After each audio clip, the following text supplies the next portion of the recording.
Hey guys, DRDO ministry of defence के through एक apprenticeship training programme आया है। तो आज हम लोग उसके बारे में फुल डिटेल्ड एडवर्टीजमेंट पढ़ेंगे और कैसे अप्लाई करना है, क्या क्या डॉक्यूमेंट्स लगेगा, मैं सब कुछ आपको इस वीडियो में दिखाने वाली हूँ। तो नीडी पीपल के साथ ये वीडियो ज़रूर शेयर कीजिएगा। चलिए वीडियो स्टार्ट करते हैं। सबसे पहले आपको इसके ऑफिशियल वेबसाइट पे आना है। लिंक मैं नीचे डिस्क्रिप्शन बॉक्स में दे दूंगी। अब इसका जो होम पेज है, यहाँ पे आप देखो राइट साइड में जीटीआरई का जो अप्रेंटिसशिप ट्रेनिंग प्रोग्राम है उसके लिए जो एडवर्टीजमेंट है और अप्लाई ऑनलाइन का आप देख रहे हैं, यहाँ पे टैब है। तो पहले हम लोग व्यू एडवर्टीजमेंट में क्लिक करते हैं। तो आप यहाँ पे देखो जो डेट है 5 जनवरी 2021 को इसका मतलब नोटिफिकेशन आ गया था और जो लास्ट डेट है ना 29 जनवरी 2021 है। अब देखो जो इसमें जो पोस्ट है वो ग्रेजुएट के लिए भी है, डिप्लोमा के लिए भी है और आईटीआई स्टूडेंट्स के लिए है। तो पहले देखते हैं ग्रेजुएट अप्रेंटिसशिप ट्रेनीज के लिए क्या है। इसकी एलिजिबिलिटी क्राइटेरिया है ना, बी बीटेक है या फिर इक्विवेलेंट है। तो सबसे पहले हम लोग पोस्ट की बात कर लेते हैं। यहाँ mechanical production, industrial production, engineering के लिए टोटल 30 वैकेंसीज है और जो भी एज लिमिट है सारे ब्रांचेस का एक ही एज लिमिट है। 18 इयर्स मिनिमम एज है और मैक्सिमम एज जो है अनरिजर्व कैटेगरी के लिए 27 इयर्स है, ओबीसी के लिए 30 इयर्स है, एसटी एससी के लिए 32 इयर्स है और पीडब्ल्यूडी के लिए 37 इयर्स है। ओके और अगर मिनिमम क्वालिफिकेशन की बात करते हैं तो आपको इंजीनियरिंग में डिग्री चाहिए। अगर आपने इंजीनियरिंग की डिग्री ली हुई है तो आप भर सकते हो। अब दूसरा जो है एरोनॉटिकल एरोस्पेस इंजीनियरिंग के लिए 15 वैकेंसीज है। इलेक्ट्रिकल इलेक्ट्रॉनिक्स या फिर इलेक्ट्रॉनिक्स एंड कम्युनिकेशन या फिर इलेक्ट्रॉनिक्स एंड इंस्ट्रूमेंटेशन और टेलीकॉम इंजीनियरिंग के लिए 12 वैकेंसीज हैं। कंप्यूटर साइंस के लिए या फिर बोल सकते हैं आप कंप्यूटर इंजीनियरिंग या information science and technology engineering के लिए 18 वैकेंसीज है। मेटलर्जी या फिर मटेरियल साइंस के लिए 4 वैकेंसी है। सिविल इंजीनियरिंग और इक्विवेलेंट के लिए 1 वैकेंसी है। तो टोटल 80 वैकेंसीज है बीई बीटेक लेवल के लिए। अब डिप्लोमा की बात करते हैं तो डिप्लोमा के लिए जो मिनिमम एज लिमिट है वो है 18 इयर्स और अनरिजर्व्ड कैटेगरी के लिए 27 इयर्स है, ओबीसी के लिए 30 इयर्स है, एसटी एससी के लिए 32 इयर्स है और पीडब्ल्यूडी के लिए 37 इयर्स है। और अगर बात करें मिनिमम क्वालिफिकेशन की तो डिप्लोमा होना चाहिए इंजीनियरिंग के किसी ब्रांच में। तो इसके लिए जो भी डिसिप्लिन है वो कौन कौन सी है, mechanical production, tool and die designing के लिए 15 वैकेंसीज हैं। Electrical and electronics, electronics and communication, electronics and instrumentation के लिए 10 वैकेंसीज हैं। कंप्यूटर साइंस के लिए और उससे रिलेटेड जो भी ब्रांचेस हैं, कंप्यूटर नेटवर्किंग हो गया, उसके लिए 5 वैकेंसीज है। तो टोटल 30 वैकेंसीज हैं। और अब बात करते हैं आईटीआई अप्रेंटिस की। तो यहाँ पे जो एज लिमिट है वो सेम जो अब मैंने बीटेक और डिप्लोमा के लिए बताया था वही है। और जो मिनिमम क्वालिफिकेशन है एटलीस्ट 2 साल का आपने वोकेशनल कोर्स किया है आफ्टर सेकेंडरी के बाद, मतलब आफ्टर 10th के बाद आपने मिनिमम 2 साल का अगर कोई भी वोकेशनल कोर्स किया हुआ है। और अगर आपने सैंडविच कोर्स किया हुआ है कोई भी ट्रेनिंग के दौरान जो भी टेक्निकल फील्ड है उसमें, तो आप इस फॉर्म को भर सकते हैं। अब ट्रेड की अगर बात करते हैं तो मैकेनिस्ट की 5 वैकेंसी है, फिटर की 8 वैकेंसी है, टर्नर की 5 वैकेंसी है, इलेक्ट्रिशियन की 4 है, वेल्डर की 2 है, शीट मेटल वर्कर की 2 है, computer operator and programming assistant की 12 वैकेंसी है, हेल्थ सेफ्टी एंड एनवायरनमेंट की 2 वैकेंसी है। तो टोटल 40 वैकेंसी हो गई है। अब कुछ इंपॉर्टेंट इंस्ट्रक्शन को देख लेते हैं हम। यहाँ पे आप देखो जो भी आपको रजिस्ट्रेशन करना है बीई बीटेक या फिर डिप्लोमा कैंडिडेट्स को, उनको इस वेबसाइट पे जाके रजिस्टर करना होगा। और जो भी आईटीआई कैंडिडेट्स हैं उनको इस वेबसाइट या इस पोर्टल पे जाके रजिस्ट्रेशन करना होगा। और अगर बात करते हैं आपने बीई बीटेक या फिर डिप्लोमा के लिए अप्लाई किया है तो पासिंग एलिजिबिलिटी क्या होनी चाहिए।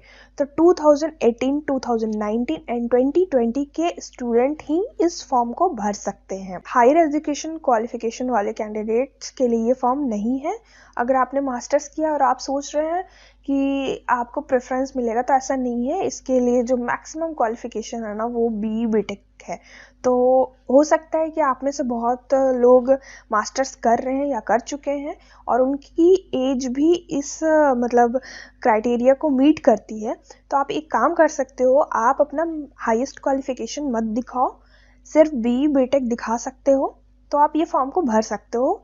आई होप कि ऐसा हो पाएगा। अब यहाँ पे आप देखो, जो भी स्टूडेंट रिक्वायर्ड क्वालिफिकेशंस को मीट नहीं करते हैं या फिर लाइक वो अभी भी अपियरिंग कैंडिडेट है, लाइक बी बीटेक में वो अभी भी अपियरिंग है और उनका रिजल्ट अगर 5/1/2021 से पहले नहीं आया तो वो इस ट्रेनिंग के लिए कंसिडर नहीं किए जाएंगे। और अगर आपने अभी भी बी बीटेक पास किया है लेकिन आपका रिजल्ट अभी तक नहीं आया है बट स्टिल आपके पास प्रोविजनल डिग्री है, सर्टिफिकेट वगैरह है, प्रोविजनल सर्टिफिकेट, और बाद में जब आपका ज्वाइनिंग होता है उस टाइम पे अगर आप सर्टिफिकेट, पासिंग सर्टिफिकेट अगर आप अवेल करा पाते हो तो आप इस फॉर्म को भर सकते हैं। उसके बाद यहाँ पे है कि जिन्होंने रेगुलर पढ़ाई की हुई है, मतलब रेगुलर बैच से पढ़ाई की हुई है बीटेक की, मतलब कोई पार्ट टाइम नहीं, कोई डिस्टेंस लर्निंग नहीं, रेगुलर कैंडिडेट हो, तो आप इसके लिए एलिजिबल हो। वो कैंडिडेट जो ऑलरेडी किसी अप्रेंटिसशिप प्रोग्राम में पार्टिसिपेट कर चुके हैं या अभी प्रेजेंटली कोई भी ट्रेनिंग प्रोग्राम में पार्टिसिपेटेड है तो वो इस फॉर्म को नहीं भर सकते हैं। जो भी कैंडिडेट हैं उनके पास अगर मोर देन 1 ईयर का एक्सपीरियंस है किसी भी फील्ड में तो आप इस फॉर्म को नहीं भर सकते हैं। और एक और इम्पॉर्टेंट नोटिफिकेशन, अगर आपको अप्रेंटिसशिप प्रोग्राम मिल जाता है तो आपको कोई भी क्वार्टर, हॉस्टल, अकोमोडेशन वगैरह नहीं दिया जाएगा, आपको खुद से मैनेज करना होगा। अब बात करते हैं स्टाइपेंड की। आपको कितना स्टाइपेंड मिलेगा? अगर आप बी बीटेक या इक्विवेलेंट हो, मतलब ग्रेजुएशन के बेसिस पे आप कर रहे हो, तो आपको 9,000 पर मंथ मिलेगा। अगर आप डिप्लोमा से हो तो आपको 8,000 पर मंथ मिलेगा और अगर आप आईटीआई में कर रहे हो तो 7,000 पर मंथ आपको स्टाइपेंड मिलेगा। इसमें मेडिकल फिटनेस भी चाहिए।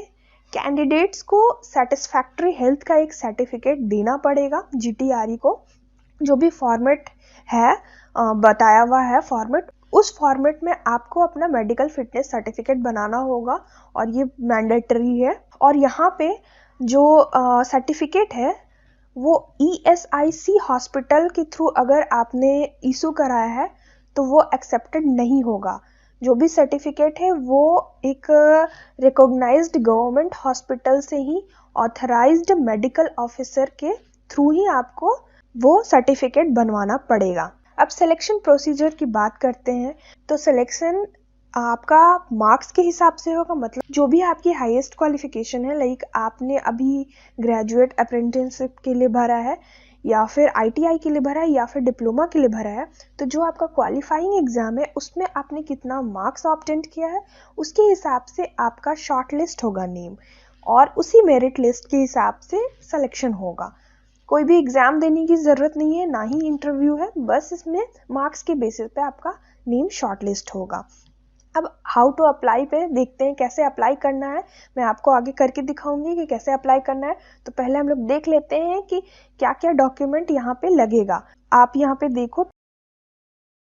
उसके बाद अगर हम बात करें इम्पॉर्टेंट डेट्स की, last date of submission of application form है 29 जनवरी 2021। उसके बाद जो फर्स्ट आपका मेरिट लिस्ट जो आएगा शॉर्ट लिस्टेड कैंडिडेट का, वो 12 फरवरी 2021 को आएगा। और जो एक्सेप्टेंस लेटर होगा, मतलब जिनका भी नाम आ चुका है मेरिट लिस्ट में, वो जब जीटीआरई को ज्वाइन करेंगे, एक्सेप्ट करेंगे, वो उसकी जो डेट है 21 फेब 2021 है।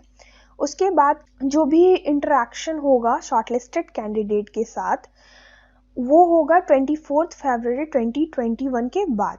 और जो फाइनली सेलेक्टेड कैंडिडेट्स के जो नाम आएंगे सारे ब्रांचेस के 1 मार्च 2021 को। और प्रोबेबल जो डेट होगा ज्वाइनिंग का जीटीआरई का सबके लिए, वो होगा 1 अप्रैल 2021 के बाद। तो यहाँ हमने देख लिया है एडवर्टीजमेंट को अच्छे से। अब चलो वापस से बैक पेज पे आते हैं और यहाँ पे राइट साइड में देखो अप्लाई ऑनलाइन का ऑप्शन आ रहा है, इस पे हम क्लिक करते हैं। जब आप इस पे क्लिक करोगे तो यहाँ पे देखो ये इंटरफेस आ रहा है। लेफ्ट साइड में आपको मिलेगा फॉर्मेट ऑफ द सर्टिफिकेट। जो भी सर्टिफिकेट आपको अपलोड करना है उसका फॉर्मेट यहाँ पे अवेलेबल है, तो प्लीज़ आप खुद से जाके एक बार चेकआउट करो। और यहाँ पे सिलेबस भी दिया हुआ है रिटन एग्जाम का। एक्चुअली इस एग्जाम के लिए नहीं है, डीआरडीओ में और भी एग्जाम्स हो रहे हैं तो उनका सिलेबस यहाँ पे आप चेक कर सकते हो। और अब चलो यहाँ पे हम रजिस्टर करते हैं, क्योंकि अगर आप न्यू कैंडिडेट हो तो आपको रजिस्टर करना पड़ेगा, और अगर आपने पहले से रजिस्ट्रेशन किया हुआ है तो जस्ट आपको लॉगिन करना पड़ेगा। तो रजिस्टर पे देखो, यहाँ पे आपको सबसे पहले यहाँ नाम डालना होगा, फिर आपको अपना वैलिड ईमेल आईडी डालना पड़ेगा यहाँ पे, और वैलिड मोबाइल नंबर। मैं यहाँ पे रैंडम इनपुट दे रही हूँ क्योंकि आपको जस्ट यहाँ पे शो कराना है कि कैसे फॉर्म भरते हैं। उसके बाद आपको पासवर्ड चूज करना है। ध्यान रखिएगा पासवर्ड में कम से कम एक लेटर अपर केस में होना चाहिए, एक लेटर आपका लोअर केस में होना चाहिए। स्पेशल कैरेक्टर लाइक हैश हो गया, $साइन हो गया, @ हो गया, परसेंटेज हो गया, कम से कम एक स्पेशल कैरेक्टर होना चाहिए और एक न्यूमेरिक वैल्यू होना चाहिए, तभी आपका यहाँ पे पासवर्ड लेगा। नहीं तो फिर आपको एरर आएगा कि पासवर्ड आपका जो क्राइटेरिया है उसको मीट नहीं कर रहा है। और उसके बाद आपको यहाँ पे कंफर्म पासवर्ड करना होगा, और यहाँ कैप्चा आपको यहाँ पे इंटर कराना होगा। और ऊपर में हमने डेट ऑफ बर्थ छोड़ दिया है, इसको देख लीजिए आप। यहाँ पे ऊपर में आपको यहाँ डेट ऑफ बर्थ डालना है। उसके बाद आपको 10th का रोल नंबर यहाँ इनपुट कराना है, और 10th पासिंग ईयर, आपने कब 10th पास किया है उसकी ईयर यहाँ पे आपको इनपुट करानी है। और देन आपको रजिस्टर में क्लिक करना है। आपको एक नोटिफिकेशन आएगा OTP वेरिफिकेशन के लिए। जो भी आपने अपने मेल आईडी आपने डाला है उसमें आपको एक 4 और 5 डिजिट का एक नंबर आया होगा जिसको OTP कहते हैं, वन टाइम पासवर्ड होता है। उसको आपको यहाँ पे इनपुट कराना है, जैसे कि मैंने यहाँ पे इनपुट कराया है। और उसके बाद फिर आपको वेरीफाई पे क्लिक करना है। अगर आपको OTP नहीं आया है तो आप रीसेंड OTP पे दोबारा क्लिक करके नया OTP मंगा सकते हैं और फिर से यहाँ पे इनपुट करा के वेरीफाई करना होगा। अब आपको इसको वापस से लॉगिन करना पड़ेगा। तो जो भी आपने अपना क्रेडेंशियल डाला है, ईमेल आईडी और जो आपने पासवर्ड सेट किया था उसको यहाँ पे इनपुट करा के आपको इसको लॉगिन करना है। अगर आप चाहो तो मोबाइल नंबर से भी आप लॉगिन कर सकते हैं। अब आप यहाँ पे देखिए डीआरडीओ में जो भी रिक्रूटमेंट आए हैं वो सारी इंफॉर्मेशन आपको यहाँ दिखेगी। तो सबसे फर्स्ट वाला हमारे लिए नहीं है, हमें अप्रेंटिसशिप प्रोग्राम के लिए अप्लाई करना है। तो आप ये देखिए, ये है नोटिफिकेशन। अब यहाँ पे व्यू एडवर्टीजमेंट का ऑप्शन आ रहा है और फिर आपको यहाँ पे अप्लाई पे क्लिक करना होगा। तो जब आप अप्लाई पे क्लिक करते हो आपको ये इंटरफेस देखने के लिए मिलेगा। यहाँ पे आपको अप्रेंटिसशिप टाइप पे क्लिक करना है, जैसे यहाँ ग्रेजुएट लेवल पे अगर आप कर रहे हो या ITI के लिए कर रहे हो या फिर डिप्लोमा के लिए। तो सबसे पहले ग्रेजुएट के लिए हम बात करते हैं। यहाँ पे अब आपको ग्रेजुएट पे जब आप क्लिक करोगे तो उसके बाद आपको कौन से स्ट्रीम के लिए आप अप्लाई कर रहे हो वो चूज करना होगा। सपोज मैंने इलेक्ट्रिकल एंड इलेक्ट्रॉनिक्स वाले स्ट्रीम पे अप्लाई किया। अब यहाँ पे एप्लीकेंट्स नेम डालना होगा, जो भी आपके 10th के सर्टिफिकेट में है वही नेम यहाँ पे डालिएगा। Then father's name and then mother's name. उसके बाद है जेंडर, देन कैटेगरी है, मतलब अनरिजर्व कैटेगरी है, OBC है, SC है, ST है, EWS है। आपको अपना डेट ऑफ बर्थ यहाँ पे दोबारा फिल करना होगा और राइट में आपको एज खुद ब खुद कैलकुलेट होकर दिखाएगा। देन मैरिटल स्टेटस, देन आधार नंबर आपको डालना मैंडेटरी है। और जो भी आपने MHRD या NCVT जो ट्रेनिंग प्रोग्राम होता है उसमें अगर आपने पहले से अपना प्रोफाइल बना रखा है तो उसका यहाँ पे रजिस्ट्रेशन नंबर आपको इनपुट कराना होगा। और अगर अभी तक आपने नहीं बनाया है तो आप बना ले। हो सके तो मैं इसकी भी एक वीडियो आपको बनाकर दे दूंगी कि कैसे NCVT में आपको रजिस्ट्रेशन करना है। देन क्या आप PWD कैंडिडेट हैं, मतलब लाइक दिव्यांग हैं, जो भी फिजिकली हैंडीकैप्ड होते हैं उनके लिए है। अगर हाँ तो यस पे क्लिक कीजिए, नहीं तो फिर नो पे क्लिक कीजिए। और माइनॉरिटी कैटेगरी से बिलोंग करते हैं, अगर हाँ तो येस, नो तो नो पे क्लिक करना है। अब यहाँ पे आपको अपना करस्पॉन्डेंस एड्रेस देना है। अगर आपका परमानेंट एड्रेस डिफरेंट है तो आपको वो एड्रेस सारा वैसे ही यहाँ पे फिल करना होगा, और अगर सेम है तो तो सिंपली यहाँ पे चेक बॉक्स पे क्लिक कीजिए। जो भी आपने लेफ्ट साइड में फिल किया है वो राइट साइड में ऑटोमेटिकली फिल हो जाएगा। अब यहाँ पे आपको मोबाइल नंबर यहाँ पे डालना है, देन ईमेल आईडी डालना है, और ये रहा एजुकेशनल क्वालिफिकेशन की डिटेल्स। तो आपने यहाँ पे बीटेक के लिए और बीई के लिए भरा है, ग्रेजुएट अप्रेंटिसशिप प्रोग्राम के लिए भरा है 10th का, या फिर अगर आपने आईटीआई किया हुआ है तो उसकी डिटेल डालनी होगी।